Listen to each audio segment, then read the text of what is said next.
লাগে উড়াধুরা তুফান সিনেমার shooting set থেকে চলে এসেছে আরও একটি এক্সক্লুসিভ পিকচার। এই পিকচারে পুরো টিম ধরা দিয়েছে। পুরো টিম বলতে এখানে রয়েছেন মহেন্দ্র সোনি, শাহরিয়ার শাকিল, নাবিলা, আমাদের মিমি চক্রবর্তী, শাকিব খান অ্যান্ড দেন হচ্ছে one and only Raihan Rafi. One and only কেন বলেছি এ বিষয়ে একটু পরে আলোচনা করতেছি। তার আগে আপনাদেরকে স্ক্রিনে ছবিটা দেখাতে চাই। আপনারা স্ক্রিনে ছবিটার দিকে খেয়াল করুন, শুধু শাকিব খানের দিকে খেয়াল করুন। শাকিব খানের দিকে খেয়াল করা হয়েছে আপনাদের? আচ্ছা, এবার বলি, দেখেন, মানে কি বলবো, আমি বরাবরই একটা কথা বলি যে শাকিব খানকে দেখতে জাস্ট 20-25 বছরের ইয়াং একটা যুবকের মতো মনে হয়। আমি প্রায় এই কথাটা বলি। তার বয়সটা মাত্র একটা সংখ্যা। অনেকে বয়সটা মেনশন করলে অনেক সাকিবিয়ান মনে কষ্ট পায়, দ্যাটস আমি বয়সটা মেনশন করলাম না। তবে এখানে দেখেন, মাশাল্লাহ শাকিব ভাই তো অনেক লম্বা, দেখতে শুনতে অনেক স্মার্ট। তাকে সবার উপর থেকেই দেখা যাচ্ছে, খুবই সুন্দর লাগতেছে বসকে, খুবই সুন্দর লাগতেছে। শুরুতে বলতেছিলাম লাগে উড়াধুরা। লাগে উড়াধুরা গানটি আমাদের বাংলাদেশের তরুণ উদীয়মান আমাদের যে মিউজিক ডিরেক্টর রয়েছেন প্রীতম হাসান প্রথমবারের মতো শাকিব খানের কোনো সিনেমায় মিউজিক ডিরেকশন দিলেন। অনেকেরই অনেক রকমের সংশয় রয়েছে, ভাই প্রীতম হাসান তো মোটামুটি মিউজিক ভিডিওতে কাজ করেন, সে আসলে সিনেমায় কি করবে, তার আগে কোনো সিনেমার গান আছে কি না। আমি আসলে প্রীতম হাসানকে ওভাবে চিনি না, জাস্ট তার দু একটা মিউজিক যেগুলো করেছেন সেগুলো শোনা হয়েছে। এর মধ্যে লোকাল বাস বন্ধু, তুই লোকাল বাস রে বন্ধু, মমতাজের সেই বিখ্যাত গান। এরপর হচ্ছে এই যে বিএন সাপ ভাব নিয়েন না, এছাড়া আরও বেশ কিছু গান কুক স্টুডিওতে তিনি করেছেন। এইসব মিলিয়ে মোটামুটি প্রীতম হাসান এই মুহূর্তে একটা বেশ পপুলার একজন শিল্পী। সেই জায়গা থেকে Raihan Rafi one and only তাকে কেন বলেছি শুরুতে, বলার কারণ হচ্ছে, আপনারা জানেন কমার্শিয়াল সিনেমা বাংলাদেশে 2012 সাল থেকে যখন ডিজিটাল চলচ্চিত্র যাত্রা শুরু করে, ডিজিটাল চলচ্চিত্র যাত্রা শুরু করার পর থেকেই আমাদের একটা আক্ষেপ ছিল, পুরোপুরি কমার্শিয়াল সিনেমা কেন জানি আমাদের এখানে ডিজিটাল আসার পর হচ্ছিল না। যাও হচ্ছিল সেগুলোতে টেকনিক্যাল অনেক বিষয় মিসিং ছিল, টেকনিক্যাল অনেক দুর্বলতা ছিল। আবার অনেক সিনেমা দেখেছি বলিউডের হুবহু কপি, তামিল সিনেমার হুবহু কপি, 100 কোটি 200 কোটি বাজেটের সিনেমাকে কপি করতে গিয়ে আমাদের এখানে 70 লাখ 80 লাখ 1.5 কোটি টাকার সিনেমা হয়ে যাচ্ছিল, জগা খিচুড়ি, নিম্নমানের সিনেমা। তো একটা আক্ষেপ্ত সিনেমা প্রেমী হিসেবে আমার ছিল যে একেবারে ফুল কমার্শিয়াল সিনেমা কোয়ালিটির সাথে আমরা কবে দেখতে পাবো। সেই আক্ষেপটা কোনোভাবেই যেন পূরণ হচ্ছিল না। 2012 থেকে 2024 দীর্ঘ প্রায় 12 বছর লেগে গেছে এই আক্ষেপটা পূরণ হতে। দিন শেষে রায়হান রাফি ভাইয়ের মাধ্যমে সেই আক্ষেপটা বাংলা সিনেমা প্রেমীদের কিছুটা হলেও পূরণ হবে বলে আমি আশা রাখি। যাই হোক, তো এই রায়হান রাফির মাধ্যমে আমরা নতুন দিনের নতুন সিনেমার স্বপ্ন দেখতেছি। এই সেই রায়হান রাফি, যেই রায়হান রাফি শাকিব খানকে একেবারে তার জোন থেকে বের করে নতুন আরেক শাকিব খানকেই নিয়ে এসেছেন। প্রায়ই রাফি ভাই বলতেন যে নতুন এক শাকিব খানকে নিয়ে আসব, এই কথা কিন্তু তিনি রেখেছেন। এ কারণেই তাকে ওয়ান অ্যান্ড অনলি বলেছি। বাংলাদেশের বাংলা চলচ্চিত্রে বর্তমানে কমার্শিয়াল মেকারের খুবই অভাব রয়েছে।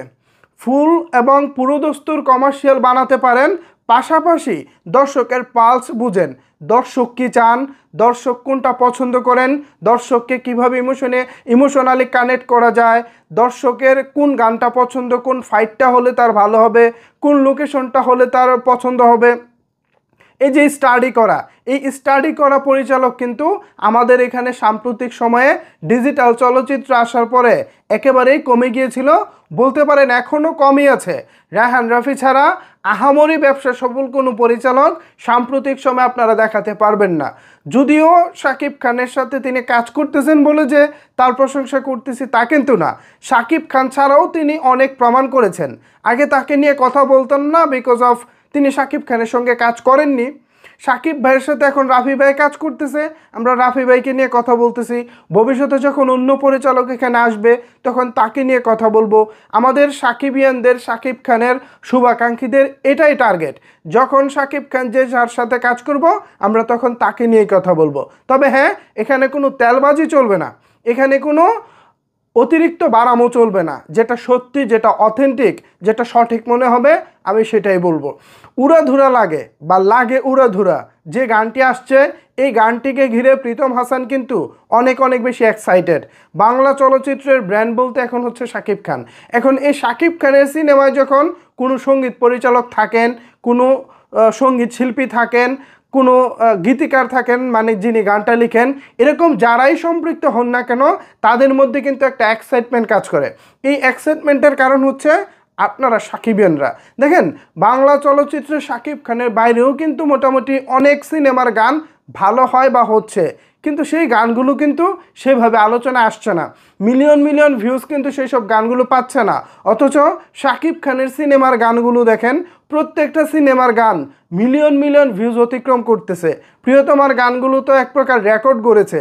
ডিজিটাল সময়ে বাংলা চলচ্চিত্রের ইতিহাসে সবচেয়ে জনপ্রিয় গানগুলো বলা চলে প্রিয়তমা সিনেমার। এরপরে রাজকুমার সিনেমার গানগুলো বেশ ভালো জনপ্রিয়তা পেয়েছে। সো সেই জায়গা থেকে প্রত্যেকটা সঙ্গীত পরিচালক, প্রত্যেকটা সঙ্গীত শিল্পীর, প্রত্যেকটা গীতিকারেরই স্বপ্ন থাকে শাকিব খানের সিনেমায় গান লেখার। সো সেই জায়গা থেকে প্রীতম হাসানেরও নিশ্চয়ই একটা ড্রিম ছিল, একটা স্বপ্ন ছিল, সেই স্বপ্নটা পূরণ হয়েছে। আশা করি প্রীতম হাসান আমাদেরকে সিনেমার গানে সিনেমাটিক ফিল দিতে পারবেন এবং সিনেমাটিক একটা আয়োজন আমরা সিনেমার গানটিতে পাবো।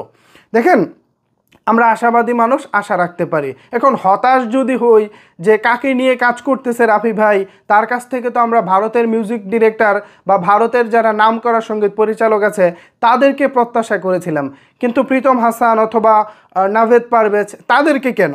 একজন পরিচালক নিশ্চয়ই তিনি তার জায়গায় একটা কমফোর্ট জোন খোঁজেন। সেই কমফোর্ট জোনটা যদি তিনি নাভেদ পারভেজের মধ্যে পান, সেই কমফোর্ট জোনটা যদি তিনি প্রীতম হাসানের মধ্যে পান, বা তিনি যেটা চাচ্ছেন সেগুলো যদি নাভেদ পারভেজ কিংবা প্রীতম হাসানরা দিতে পারে, তাহলে তিনি দেশের বাইরে কেন যাবেন? একজন বাংলাদেশের পরিচালক তিনি যদি তার দেশের শিল্পীকে বহির্বিশ্বে হাইলাইট করতে পারে, নিশ্চয়ই এটা তার পাশাপাশি আমাদের দেশের জন্য গর্বের, আমাদের দর্শকদের জন্য গর্বের। সো সেই জায়গা থেকে আমি চাই এই লাগে উড়ে ধুরা গানটিও একটা ব্লকবাস্টার হিট করুক, সাকিবিয়ানরা দেখিয়ে দিক সাকিবিয়ানদের পাওয়ার। সাকিবিয়ানরা যে কোনো গানকে ধরলে একেবারে অন্য লেভেলে নিয়ে যেতে পারে, এই বিশ্বাসটা অন্তত আমার রয়েছে। আমি কন্টেন্ট ক্রিয়েটর হওয়ার পাশাপাশি একজন শাকিব খানের শুভাকাঙ্ক্ষী। তারও আগে থেকে শাকিব খানের বিভিন্ন সিনেমার বিভিন্ন গান দেখেছি, মিলিয়ন মিলিয়ন ভিউজ হয়েছে, রেকর্ড করেছে। এবং আমি যখন কন্টেন্ট ক্রিয়েটর হয়েছি তারপর থেকে তো একের পর এক রেকর্ড দেখেই যাচ্ছি, ইতিহাস দেখে যাচ্ছি। সো সেই জায়গা থেকে আমি এবারও আশা রাখতে চাই, আশা রাখি তুফানের গানগুলো অতীতের গান, অর্থাৎ অতীত বলতে কিছুদিন আগে প্রিয়তমা বা রাজকুমারের গানগুলোকে ছাড়িয়ে যাবে, নতুন জনপ্রিয় কিছু গান তুফান থেকে বেরিয়ে আসবে, সেই প্রত্যাশা করি। সো ভিউয়ার্স, শাকিব খানের তুফান সিনেমার ক্যামেরা ক্লোজ হয়েছে মূলত গতকালকেই। আজকে কিছু প্যাচওয়ার্কের কাজ ছিল, সেগুলোও মোটামুটি সম্পন্ন হয়েছে। সব কিছু মিলিয়ে দারুণ গতিতে দারুণভাবে শেষ হলো তুফানের শুটিং। আজকে একেবারে তুফানের টিম থেকে চলে এসেছে লাগে উড়াদুরা গানের সেট থেকে শাকিব খান, মহেন্দ্র সোনি, শাহরিয়ার শাকিল, নাবিলা এবং হচ্ছে রায়হান রাফি, মিমি চক্রবর্তী।